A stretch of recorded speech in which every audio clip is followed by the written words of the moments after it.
Well, thank you for that introduction. She said, I'm a Southeast Area Beef Systems Specialist, and I wanted to talk about cover crops or annual forages. I've been told that with cover crops, by the true cover crop specialist and other cropping specialists, that when you put cattle within the system to graze them, they are no longer considered cover crops and have to become a forage. So when you integrate cattle within your cropping system, one of the best quotes I found came from Allen and others in 2007, where they found that integration of cattle and cropping systems encourage sustainable farming and generate positive interaction between crops and livestock with environmental and economic benefits. I don't know about you, but anytime you can have an economic benefit, that's great.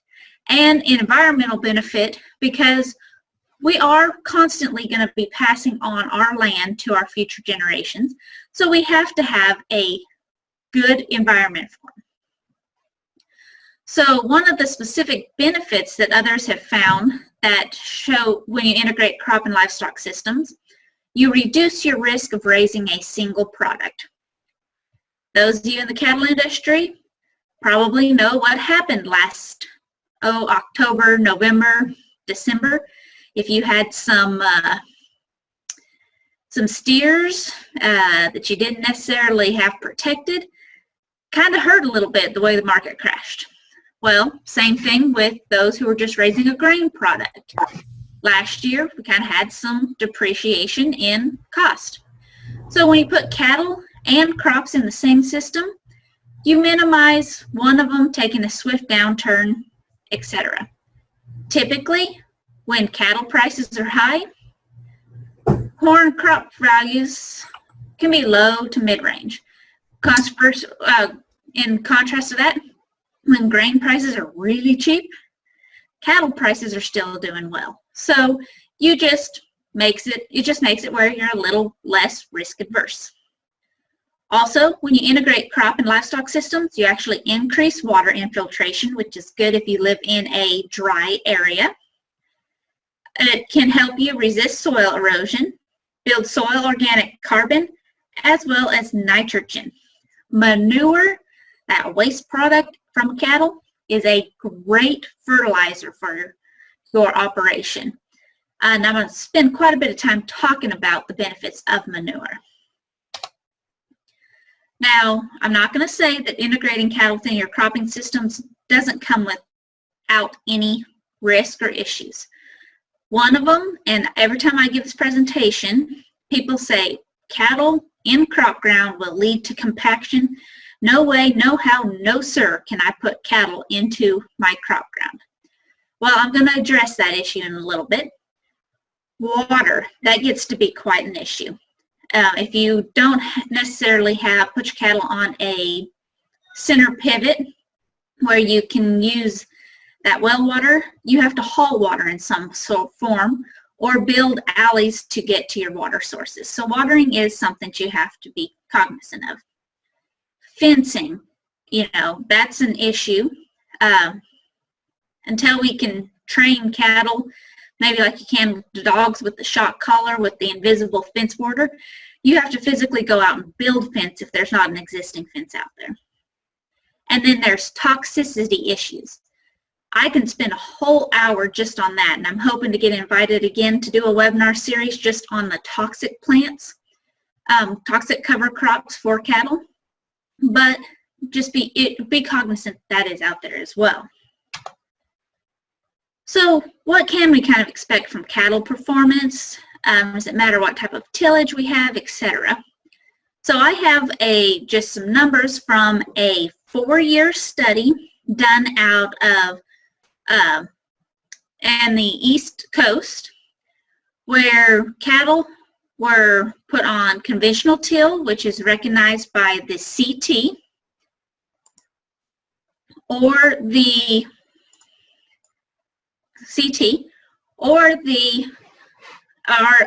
no-till, represented by NT. Where they had a winter cover crop that cattle grazed, which was wheat, or a summer cover crop, which was pearl millet that cattle grazed. In between On the winter cover, they had a summer grain of sorghum or corn. And for the winter cover, they had a winter grain of wheat. Anything that is asterisked indicates that there was a difference in cattle performance between conventional till versus no-till, which on the pearl millet, calves gained more on the no-till versus conventional till ground. No difference on the wheat. In regards to cow gains, no differences. But when looking at your pairs, calf gain per acre, cow gain per acre, or pair gain per acre, once again, all the advantage went to the no-till ground, where you had greater performance or better gains on your no-till. I'm not exactly sure why that was found. The authors of the project also weren't really sure why cattle performance appeared to be better on the no-till.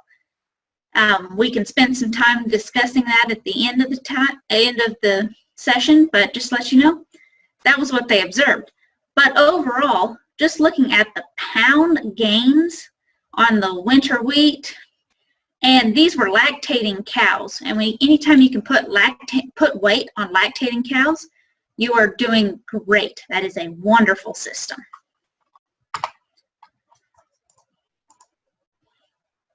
When looking at the economics, because that's one of the first things that I started looking at from this cover crop perspective. It is great, and it's a wonderful environmental option, just planting cover crops, but you might not see any economic return for many, many years. However, if you throw cattle into the system, you're more likely to generate a net return rather quickly. And that's all that this chart shows. There's a lot of numbers, but you can see anything that's ungrazed in the kind of darker rows, they lost, or they had a negative net return over variable cost. Whereas anytime you put cattle in the system, regardless of what cover you planted, what grain you were getting, you saw a positive net return over variable cost. Now, I did put down here at the bottom, they had, within their economic analysis, there was no cost associated for fencing in this analysis. I don't know how many of you guys have built fence recently, be it permanent fence or buying temporary fence, but even here at this $89 an acre, you can put up fence for way cheaper than $89 an acre. Just take my word for it. Other, kind of to summarize some of the other things they looked at, I talked to you about compaction, and in this 4-year study, they went to measure compaction, and they had the worst soil you can imagine. After visiting with Deanne Presley about it, she said it is horrible, horrible soil that these cattle were grazing on. They did not see that cattle caused any significant impact in compaction in this study.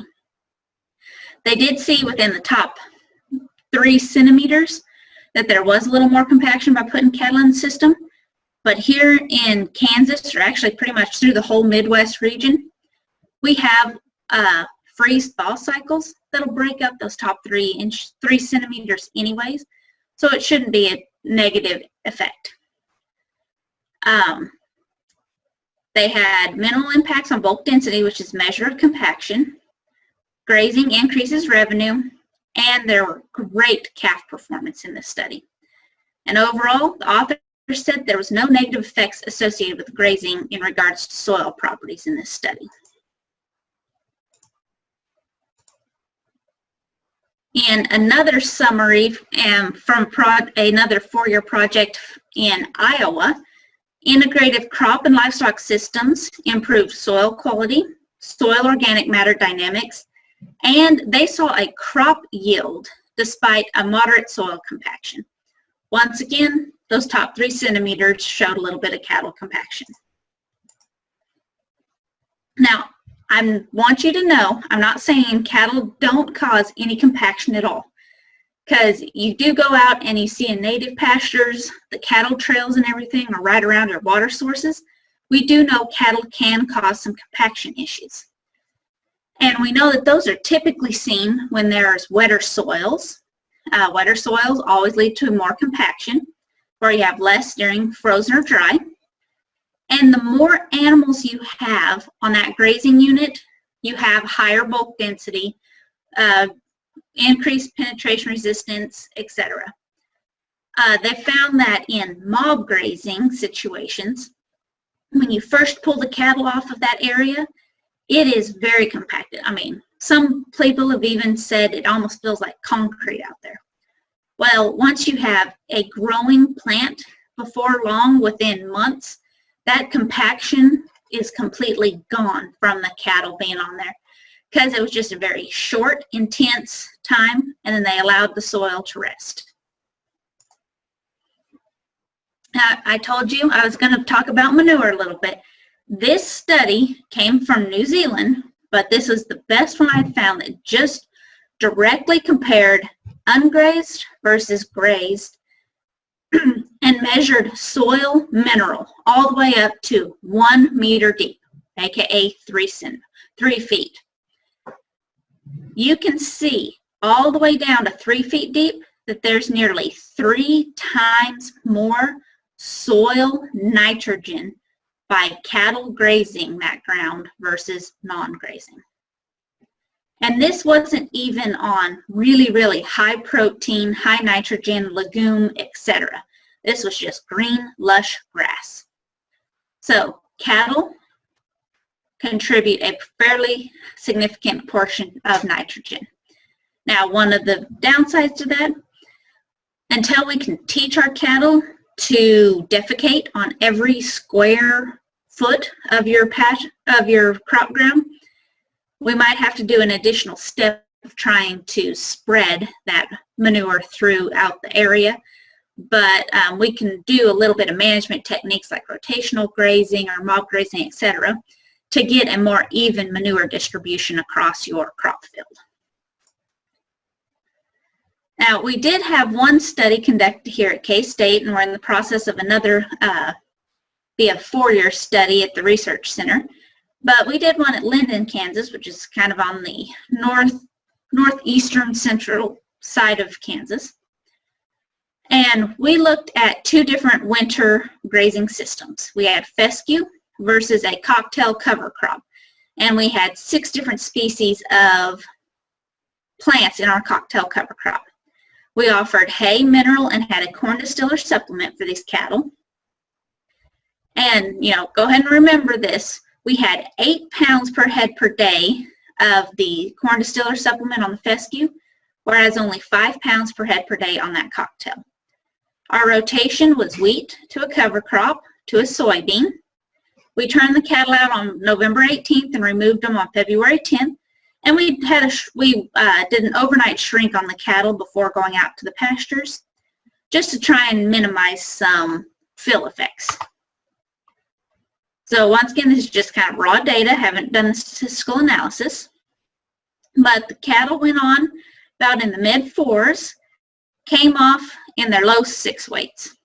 Average daily gain on the fescue, about a 1/6, versus on the cover crop was about a 2-pound average daily gain. Now, I just did some basic cattle, some cowboy math in regards to some economics. So we had our supplement cost. Remember, once again, we fed 3 extra pounds of that corn distiller supplement to our fescue calves and still only got a 1/6 gain versus on our covers, we only fed 5 pounds of that mix and got a 2-pound gain. So our cost for our supplement was lower on the cocktail mix. You had a typical fescue rental rate versus what the cost to establish our cover crop, including fertilizer and time. Hay and mineral intake was about the same on both treatments. So we had feed cost and cell weight. And these cell values, this is actually 2013 cell values. So those of you who took some calves to the market recently, you probably didn't see 600-pound calves bring $1,500. But even in today's market, reduce these values, but you're still going to see an added return on the cattle on the cover crops versus those on the fescue, primarily because you see your improved gain as well as a reduction in the amount of supplement for that improved gain. Now, I am not an economist, and I've had some economists really get on to me about these numbers. So don't take these exact numbers to heart. Just say, hey, you can make some extra money potentially with this cocktail mix with supplement versus over just a grass fescue. Because one of the things that we didn't incorporate into our cover crop cost analysis was some kind of measure of value or return to your land or land rental to plant this on. But I doubt that'll be about $90 an acre. And in this study, we actually stocked them 1 head per acre. We also, on our soybeans, we had some exclusion enclosures where cattle couldn't get to it at all. And we had areas with cover versus no cover, etc. And there was no difference in soybean yield, regardless of whether there was a cover crop, cattle, or no cattle. And we did measure compaction, no difference. Okay, so that was just one example of a cocktail mix, and those are the kind of performance gains we saw. I wanted to see what else was out there in regards to cattle performance, weaned calves, on these different cocktail mixes. And so found this information from the University of Minnesota. It was compiled by Dr. Eric Musil. The poorest performance was observed on the 100% Brassica grazing. And, you know, I can talk about that in detail later if you wanted, but that 100% Brassica still resulted in a 1.3, nearly a 1.4 average daily gain, but was the poorest performance. In general, we typically see more like a 1 3/4 to 2.5 pound average daily gain on these annual forages. This is the crude protein values of the mixes. This is the cost per ton if they were to hay it. And here's the cost to gain values. Now, I will tell you that these cost to gain values are based entirely on the cost of establishing the cover crop and does not include any labor, etc. Okay, so now I'm going to briefly switch gears, kind of talk about fall forages for grazing and then summer forages for grazing. So the main types that we have for, okay, there we go. Got rid of that silly circle that was bothering me. The main broad types we have are grasses, broadleaf, and legumes. For a lot of your winters or your falls, your cereal grains are the most common type of grass planted. So people put in sorghums and corn to provide a dry matter. Broadleaf, your brassicas, turnip, radish, rape, kale, etc. And legumes, clovers, peas, and alfalfa. Now, just to briefly show you some variability in winter forages in regards to like a hay quality analysis, you'll get your brassicas, cereal, and then we have a brome fescue mixture. All of them are 20 to 30% crude protein. That is very, very high crude protein, much higher than any cattle requirement. The highest crude protein requirement for a lactating Holstein cow, which that is the mammalian species that has the highest crude protein requirement, you are more than adequately meeting their protein requirement with any of these. You're actually still overfeeding protein by a significant amount.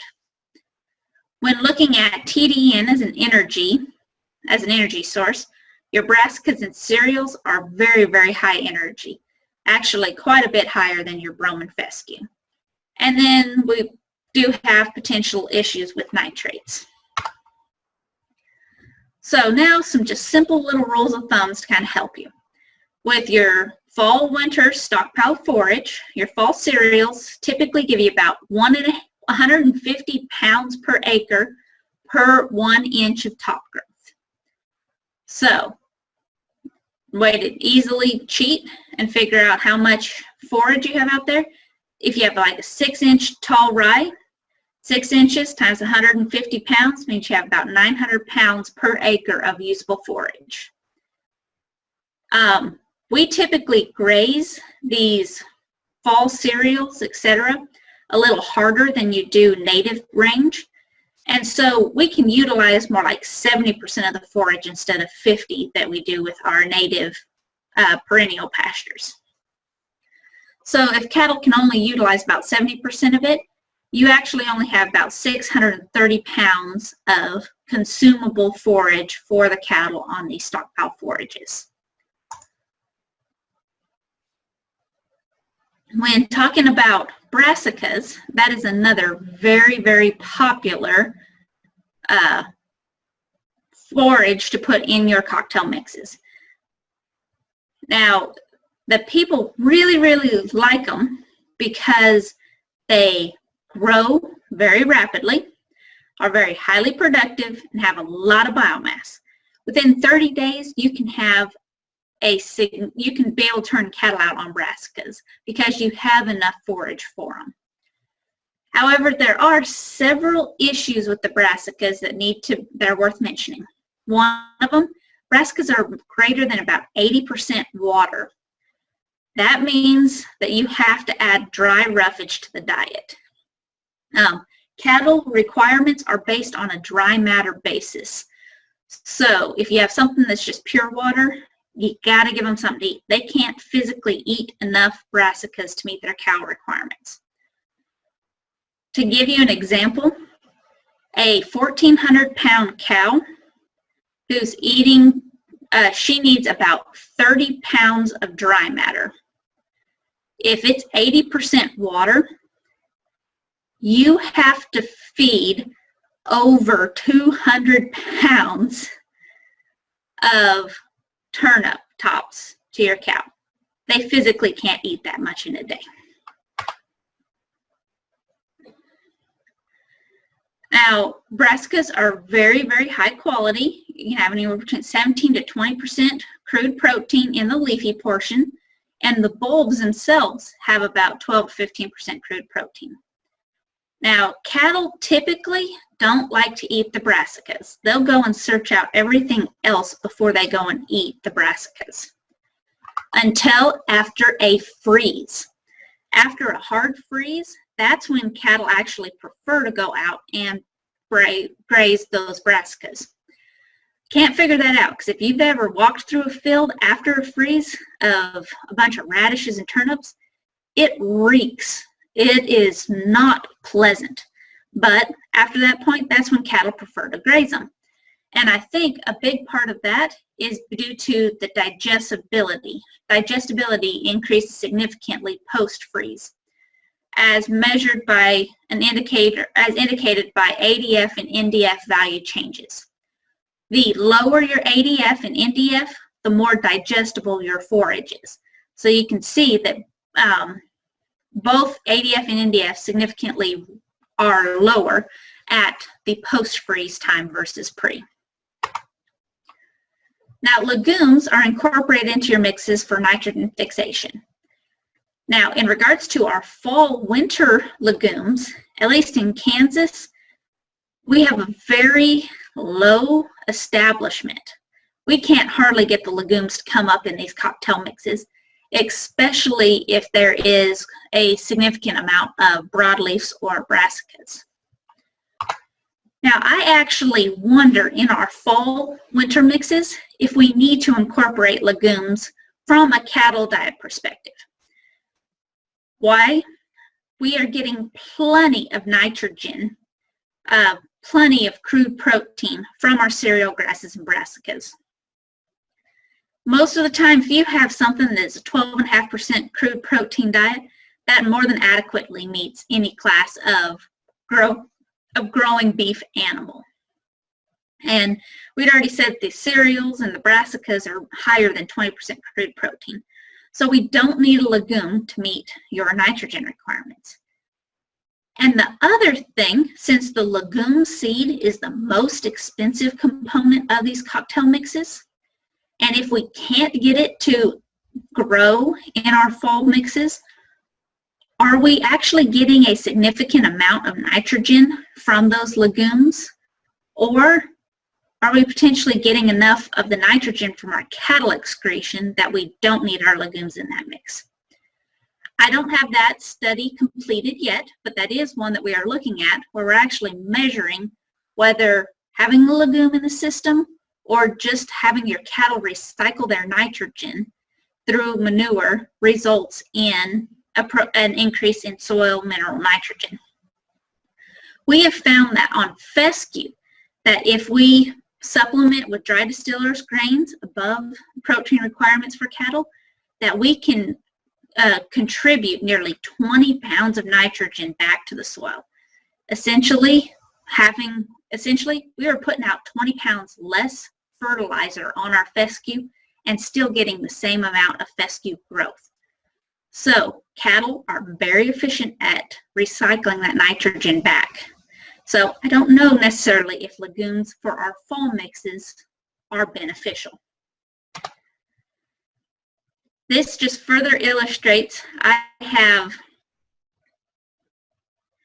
11 or 12 different sites across the state of Kansas where producers planted all different cover crop cocktails, and we looked to see what grew after 35 days after planting.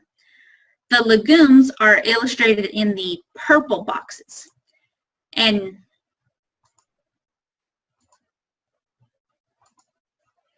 I am sorry about that. The legumes are illustrated in the purple. All of these cocktail mixes had legumes in them. You can see only 2 of the places had any appreciable level of legumes within our sampling.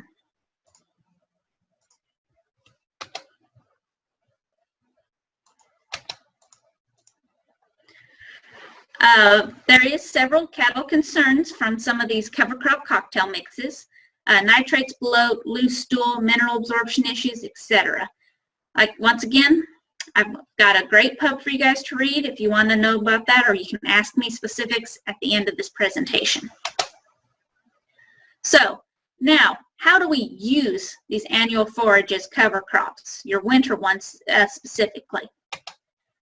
Well, for your cows, if you have a dry, pregnant cow, her protein and energy requirements are much, much lower than what is being offered by the winter annuals.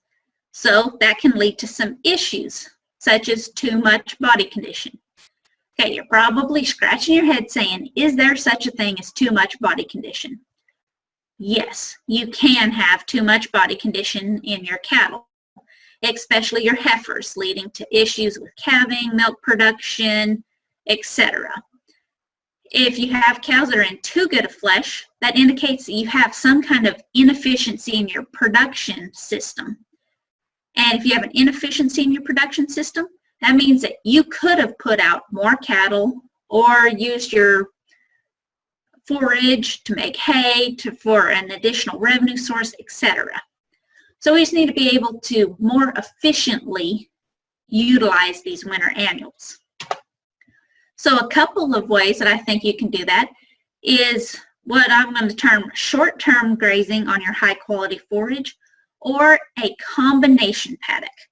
So I'm going to explain these. For the short-term grazing, you just allow your cows to graze for a couple hours a day on your high-protein, high-energy forage at least 3 times a week. It's also can be known as limit grazing, something like wheat pasture. Okay, so that sentence was kind of confusing, so I want to give you an example.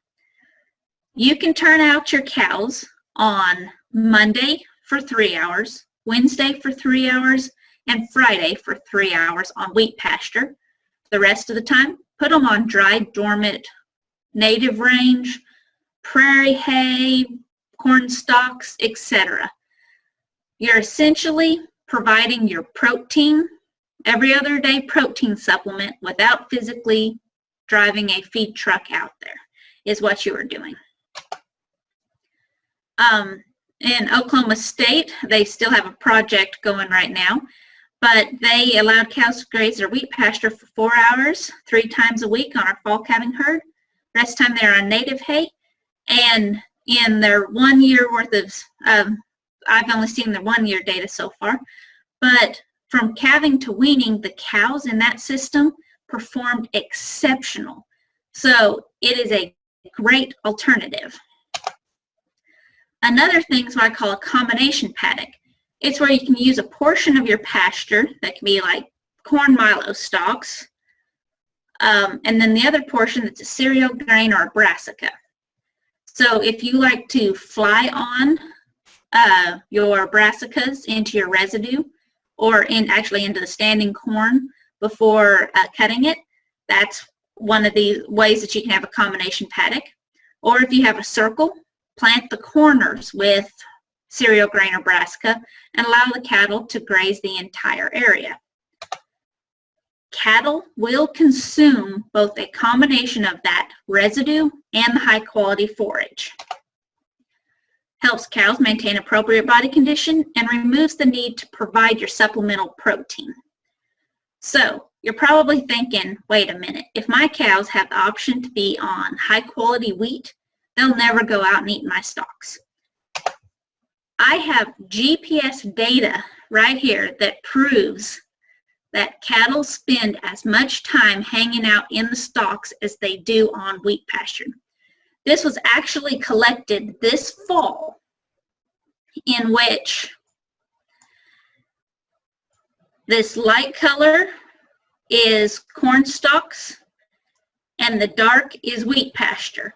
Each of these yellow dots is where the cow was spending her time at 30-minute intervals over a 2-month period. This cow here, she is an old Charolais cow. And so I wanted to see if the color, age, etc. makes an impact on where the cows spend their time grazing. This is that same cow on a different field area. Once again, she still spent half of her time on the wheat, half of her time eating her corn stalks. This GPS data follows a Angus 3-year-old cow. Now, she didn't spend as much time roaming and grazing like the older Charolais cow did, but once again, you still see she spent about half of her time out on the wheat and half of her time out on the stalks. Now, for your weaned calves, they have higher energy requirements than a dry, pregnant cow, but still, most of the time, we are offering way more protein than the cattle requirements. So we need to provide another source of dry forage or feed. And one of the things to make your cattle the most profitable, you need to maximize gain potential. And we can do that by optimizing our protein to energy ratio. And that maximizes gain by maximizing dry matter intake. To try and make that a little clearer, we have forage crude protein along the x-axis and dry matter intake along the y. Up to about 8% forage crude protein, your dry matter intake progressively gets better with higher crude protein until about 8% crude protein. After that, dry matter intake gets fairly static. Another thing to look at is your energy, represented by TDN, to crude protein ratio. So if you offer way more energy than protein, dry matter intake goes down. As well, if you have way too much protein and not enough energy, dry matter intake once again takes a hit. So why does that become important? In this example, we have dormant forage that you can either supplement with cottonseed meal or corn, or wheat forage that you can supplement with cottonseed meal or corn. For your dormant forage, you only have about a 5% crude protein, which we know is way too low for cattle requirements. Now you do have a pretty good or pretty decent amount of energy from that dormant forage. And we'd said, that an appropriate energy to protein ratio is about 4 to 6 to 1.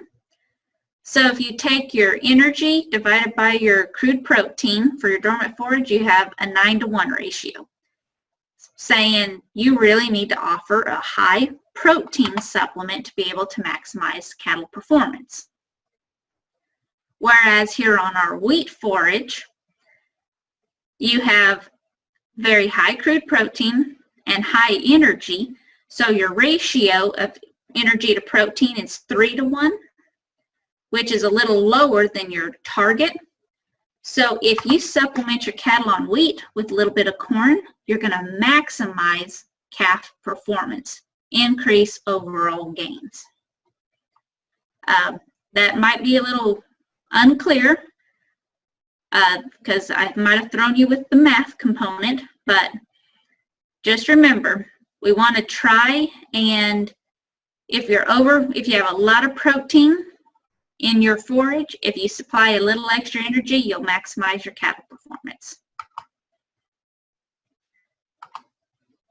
Now, looking at some of the summer forages for grazing, your grasses, your most common ones are your sorghum, millet, Sudans, and corn. Growing corn for cattle is a great summer forage. You might not think about it, but it is very good. There's only about 3 broadleafs that I've seen any data on that cattle graze or have been fed. They include sunflower, buckwheat, and safflower. And your summer legumes, there are a lot of summer legumes. Now, I told you that your winter legumes in the cocktail mixes, most folks haven't been very successful at getting them established. Your summer mixes, you are very successful at getting your legumes established in these cocktail mixes. Now, sorghums and millets are very high quality, energy and protein, have high yield, and are very drought tolerant. They give you a lot more flexibility in weather events. Now, they do offer some issues such as nitrates and prussic acid. Your Sudangrasses have the lowest amount of prussic acid, whereas your grain sorghum has the highest. Prussic acid affects cattle primarily, but can also impact your sheep. And one thing that I really like offering pearl millet or foxtail millet for cattle grazing during the summer, because they don't have prussic acid. So that's just one less thing you have to worry about from a cattle health perspective. Now, there are some tips to help you more successfully graze your sorghums and millets. One of the best things, so that you minimize issues with nitrate, prussic acid, etc., is to rotational graze on your sorghums. Now, there are several rules. One of them, you don't want to start grazing your sorghum until it's at least 24 inches tall. At that point, it's tall enough that prussic acid is very minimal, so you shouldn't kill a bunch of cattle due to prussic acid issues. And you want to graze it until there's only 8 inches left. You need to leave those 8 inches because that'll allow your sorghums to regrow.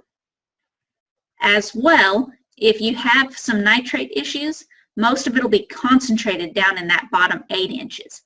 So it helps protect you against nitrate issues by leaving your 8 inches. Now, if you have adequate moisture, you can graze that 24 to 8 inches between 2 to 4 times in a grazing season. You'll get that many rounds of regrowth. So that kind of helps you when you're determining your rotational grazing system.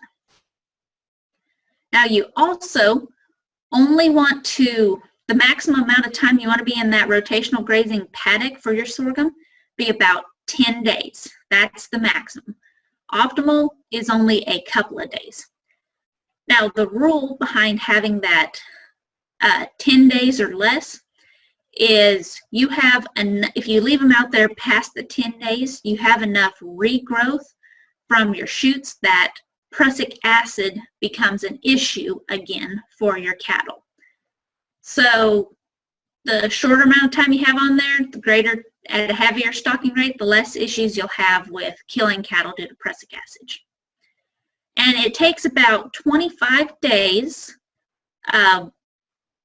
from 25 days to have that sorghum grow back up to your 24 inches from the 8. So that's something you need to think about when determining your rotational grazing pattern. And typically we say you can stock about 5 to 6 animal units per acre.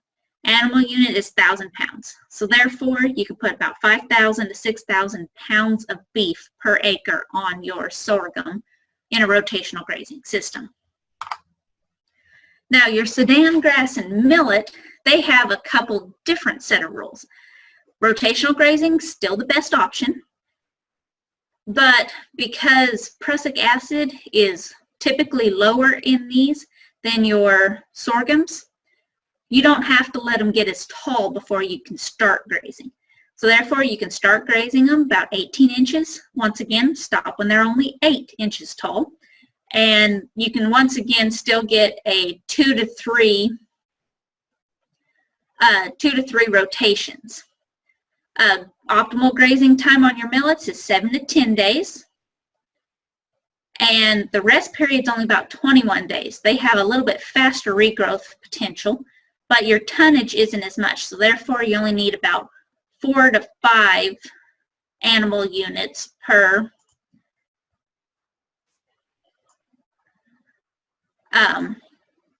4 to 5 animal units per acre.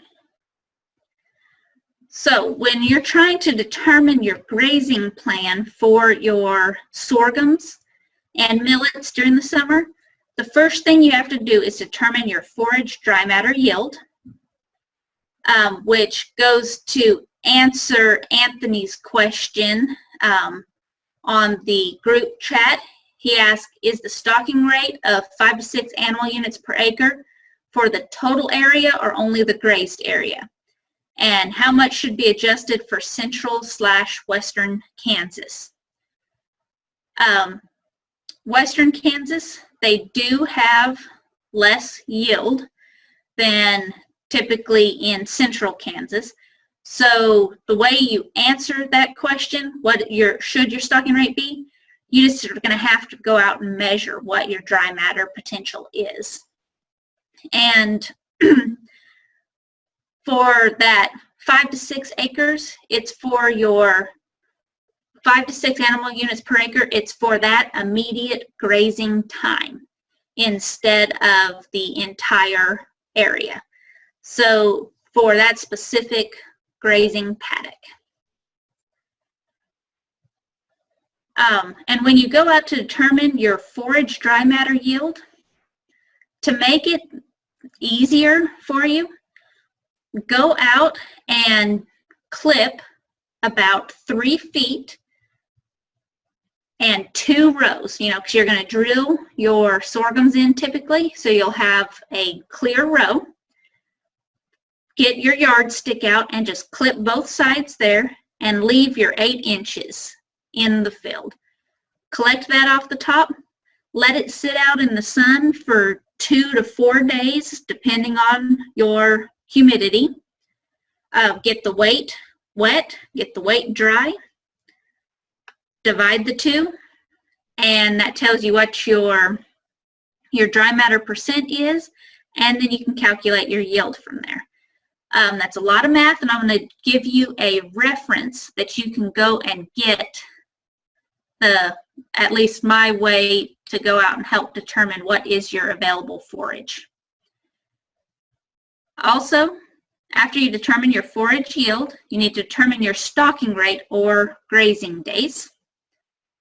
Determine the number of paddocks you need. That'll be based on your grazing days and your total acreage. And you have to be flexible with something like this. Cattle don't read the book and or necessarily follow all of our directions. So if it looks like they are under-consuming or over-consuming, you might have to change your stocking rate, change your estimated time grazing, etc.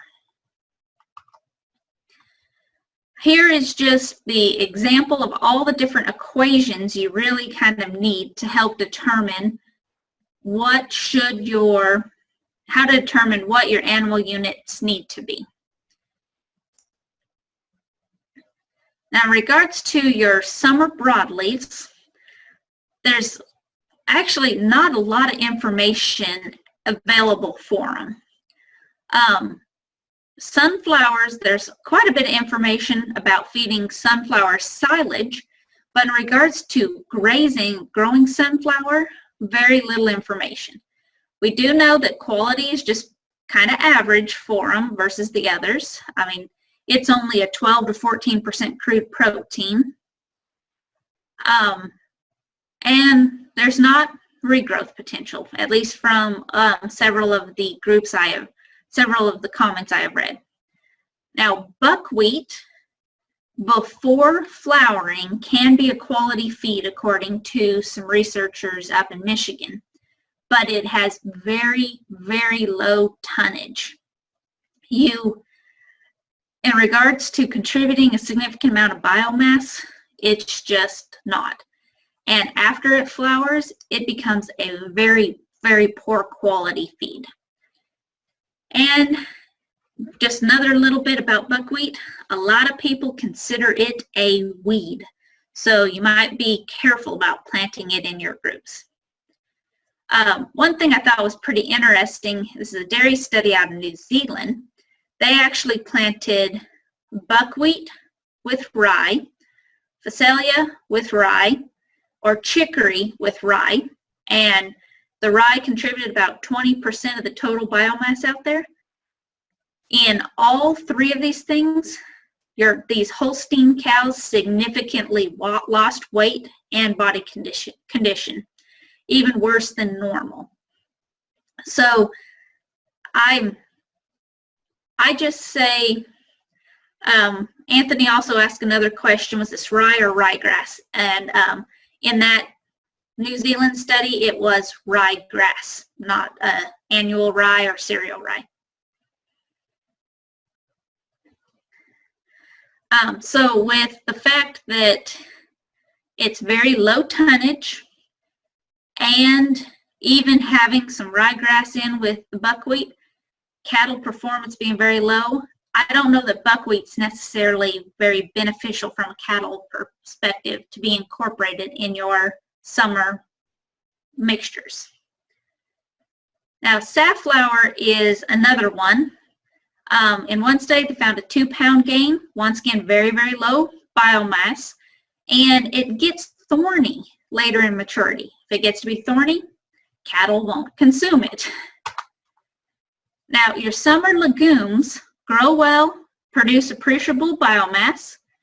Cowpea and lablab are good ones that have some regrowth potential, but you have to wait 2 to 3 months after planting before you even try and graze them. Annual lespedeza is very good quality forage legume for cattle. And once again, it's kind of a finicky plant, so you don't want to start grazing it until it's at least 6 inches tall, and you don't want to graze it to less than 2 inches if you want it to regrow. So that's another thing that you might want to put into a rotational system instead of a continuous grazing. Forage soybeans are very popular and appear to be a good option. And sun hemp grows very well and produces a lot of nitrogen, but from a cattle perspective, a lot of research is very minimal, but anecdotally, I've heard that as it's green and growing, the cattle won't touch it. But as soon as you cut it for hay, that's the first thing they pick out of the mix. So, you know, take that with a grain of salt. So here's the last little bit that I wanted to cover for you, let you guys know. There's a new pub out. It's Forage Crops Grazing Management. It's all about toxic plants. You know, I told you there is several issues. You can go find this pub from the K-State bookstore, or if you just Google MF 3244 and Kansas State, you will have this pub. There's a lot of text to it, but there's a 2-page table that talks about water usage, what type of growth pattern, crude protein energy estimates, and what species of livestock are toxic to it and what are the toxicity issues. Another good resource for you is in the Kansas State University's Beef Tips May 2015 edition. There are 2 pubs, how to use your sorghums and millets for summer forage, and estimating the amount of forage available for grazing in your summer annuals.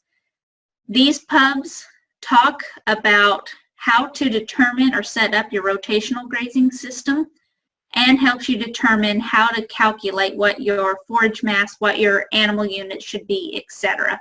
Has all the equations and some examples. And the last thing, hot off the press, just on Friday, this became live. It is what they call at the Midwest Cover Crop Council. It's a cover crop decision tool. It is, several of us from Kansas were invited to join this group, and we had specifically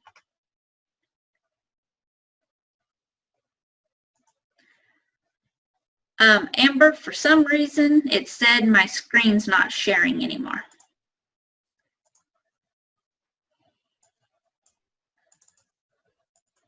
I'm not sure what is going on there. I cannot see your screen anymore. I think, yeah, try just resharing. Okay, I started resharing. Do you have it now? Yes. Okay, good. So here is this, this Midwest Cover Crops tool. And there we go. Get it zoomed in so you can see. Like I said, we, several of us in Kansas helped put it together.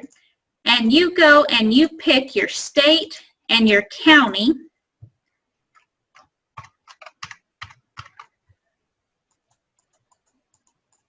Well, for some reason on this share, it's not working very well.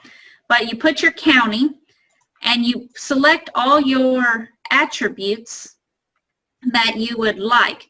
If your goal was for cattle grazing, to provide soil nitrogen, etc., it gives you a list of what plants can be planted, when is the appropriate planting time, and several documents that you can go to that are beneficial. Here we go. Now we're starting to work. To be able to, tells you what plant species you need to plant in order to be successful to meet your operations goals. So that website is MCCC.